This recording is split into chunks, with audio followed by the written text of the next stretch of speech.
Hello, swing surgeon here from the backyard driving range. Got into a really good preloaded heavy right set up there and made an awesome hit on that one. Alright, another one of these letters from a surge I sent into customer service that I really like because it's in your own words. Alright, and this comes to us from Ted, I'm going to believe Harris, okay? It's a little bit long, so stay with me, but Ted's going to say a lot of good things about how he's figured some of the things out here to make a better peak performance golf swing. Okay, so here we go. Surge, I have been an avid follower of yours all the way back to the bow and arrow days. Okay, I guess that's a long time. Your swing techniques have enabled me to continue playing golf at a fairly high level, low to mid 80s, with my back problems and annual bouts with the Hosel rockets. Uh-oh. Okay. We've all had those every now and then. I'll just say this real quick. Most of the time, Hosel rockets are caused by either bad posture, slouching too much, so your legs get in the way. That's what I get into. Got to get the hips out. Or the other one is, all of a sudden we start to think we need a lot of leg action, right? We're trying to increase our leg action because power comes through the legs, and you start driving too much, and that drives you right into the ball because you're just firing your right knee a little bit too soon. Your hand gets in the way and it pushes you into the ball. Or your weight's too far forward and you're falling into it. Those are normally the three biggest ones. Okay, but back to Ted's revelations.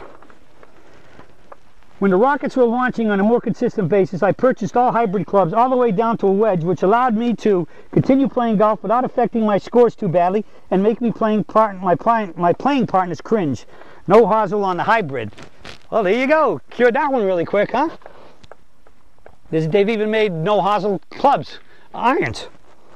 So if you got no Hosel, you can't hit a Hosel rocket. You might get it way back in the heel, but at least it's going to go somewhat forward, not sideways.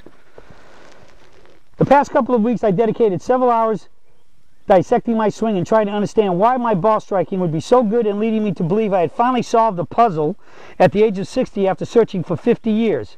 Then suddenly, totally fall apart and struggle to make solid contact.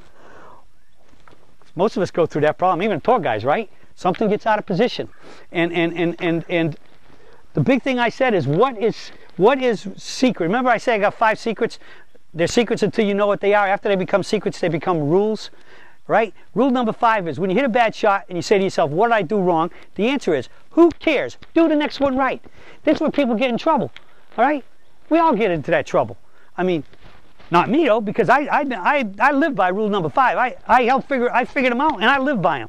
And rule number, so if I hit a bad shot, I'm not trying to figure out what am I doing wrong? Heck, that's like going over here and going over there and picking a leaf off the tree and saying, does the answer, if that tree had answers on all the leaves, is this the right one? Well, yeah, you might hit a couple good shots and then it goes away. And then the worst thing is then now you don't know which tree to go pick the leaf off of. When you follow peak performance, the 5 rules, right? 1, 2, and 3 is swing issues. 4 is also included the swing, is also the swing, so they involve setup and swing. And number 5 is the psychology of playing golf. When you hit a bad shot, who cares? Do it right. Okay?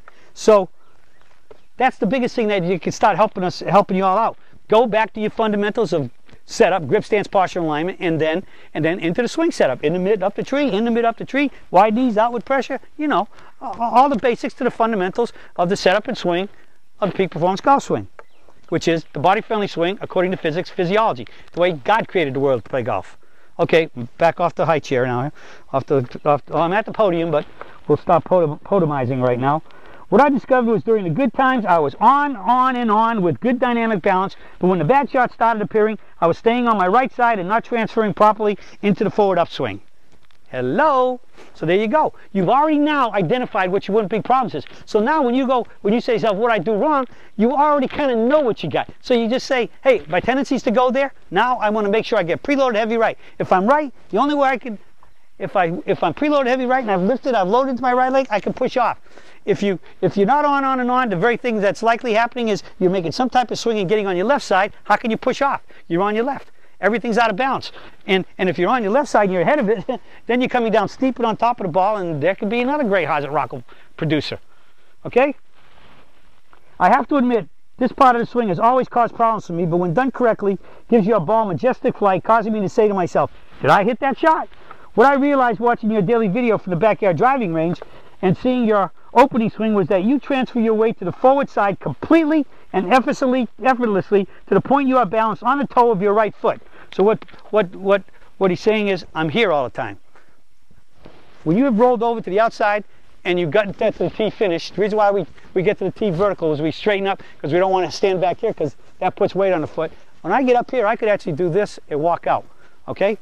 So that's what Ted is referring to. I then went out to the backyard and used the image of you being balanced on the tips of your right toes as my forward upswing key, and the results were amazing. I came to understand that I had been staying back on my right side. Right side means he's a right-handed golfer. Be back on the left side if you're a lefty. For the majority of my shots, and the swing thought that may have been caused this was me holding my knees too long in order to hit the ball farther. When the timing was perfect, I would hit powerful shots at my intended target. For me personally, I now understand the need to transfer your weight to the forward side, and my new trigger to accomplish this is rolling onto my right toe just as you do. With this move, I'm able to skip the rock consistently, right? So he's incorporating a lot of my visual images here. For some reason, I would overdo the bump and throw my timing off. What have I always said? Even if you do the bump, one of the worst things, if you do too much of it, that collapses you in here. And again, if you really want to get to it, there's falling into the ball. Could cause those Hosel rockets. He says, I was able to skip the rock consistently. I thought I would share this with you to see if this is an acceptable trigger to initiate the forward upswing. For some reason, I would overdo the bump and throw my timing off and possibly suggest a possible subject for daily video. Absolutely. If other surgeons are stuck on a transition, hitting up on the ball helped, but some people may be doing as me and hitting up but staying back. I want to thank you for a swing system that enables someone with back and hip limitations to continue to enjoy the game of golf. Thanks, Ted from Indiana. In his own words. A lot of words, but he brought out a lot of points, so he had to use a lot of words. Let me see if I can't simplify this all in. I've said this numerous times. What Ted finally really, I think, hit the nail on the head was when he said he overdoes the bump is one of them. He gets stuck in a transition, hitting up on the ball, but some people may too. He said he's something about holding his legs too long, okay? Holding the wide knees too long. The wide knees are held only to the top of the backswing. Once you ring the ball in transition, there's no more wide knees and outward pressure. It's just, boom, the whole right side fires, right? Once you get up and you ring the bell, the whole answer is to come down, hit the ball, swing up, and stand up ASAP, as fast as possible. As far as I'm concerned, once you struck the ball is on the club 1/2 of 1,000th of a second. That's 0.0005. On average, the ball is no longer in the club face more than about a 1/2 inch to 3/4 of an inch of movement. Maybe an inch if you're squashing, or as they call it, the smash factoring the heck out of one with a driver.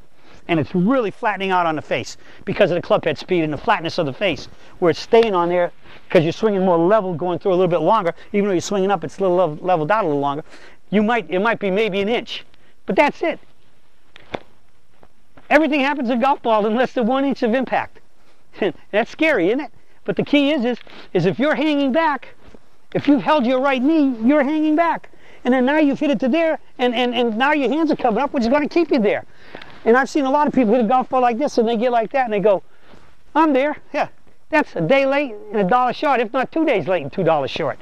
Yeah, you might hit it straight when you're right here and you've hit the ball and you're squaring down the line for that moment. But what happens when you finally, if you're starting to turn a little bit too much out of it? Well, if you turn too much out and you're falling backwards and this knee's going in too much, there could be the Hosels with the irons, with the driver hitting in the woods, and the hybrids maybe hitting them way towards the heel and hitting low skanks and all kinds of shots, maybe even chunks and then thins the next time.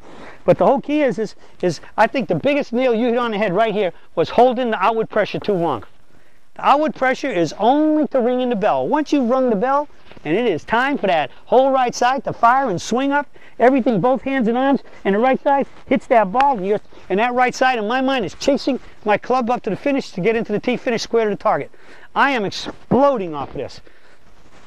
Bam, and I'm up. Okay? So, I think probably one of the biggest things causing this, Ted, you hit it right on the head. Outward pressure too long, and then ultimately, too wide a stance will cause this too. Hanging back could be because absolutely too wide a stance. So, outward pressure too long, Gonna kill you. Swing up to the tee, finish. So you took pictures and figured out how to make the move. You took the pictures in your mind, put your pictures of my swing in your mind, and you figured it out. So, Ted, in your own words, you just hit the nail on the head for a couple of issues and a couple of things, and I think you did a great job. And as I said, I give you guys the what has to happen, why does it happen. Y'all got to figure out how to make it happen within the parameters that we do set up to do this. And Ted, you just did a great job. And because again, the big thing here is we have to have that awakening, your mind sensing and feeling and seeing in your mind and sensing it to feel what happens to make for you to produce the peak performance golf swing as described to what we're trying to do. Okay, and you just figured out some great stuff. All right, so in your own words, thank you, and hopefully it will help a lot of other Surgites out there. And I love to hear in your own words, because when someone figures out for you, remember your mind's in a different place than mine, in the sense that I've figured it out and I'm trying to explain it. Now you got to tell me how you figured out what I've explained, and that might help a lot of other Surgites out here. So let's hear from you on when you got your own words to explain something that has caused a big puzzle you had about the peak performance golf swing. All right, because the more we can put this puzzle together, the better we all get, and the happier we all get, and the better we're going to play and shoot those lower scores. That's it for the search for today, and I'll be talking to you all again soon.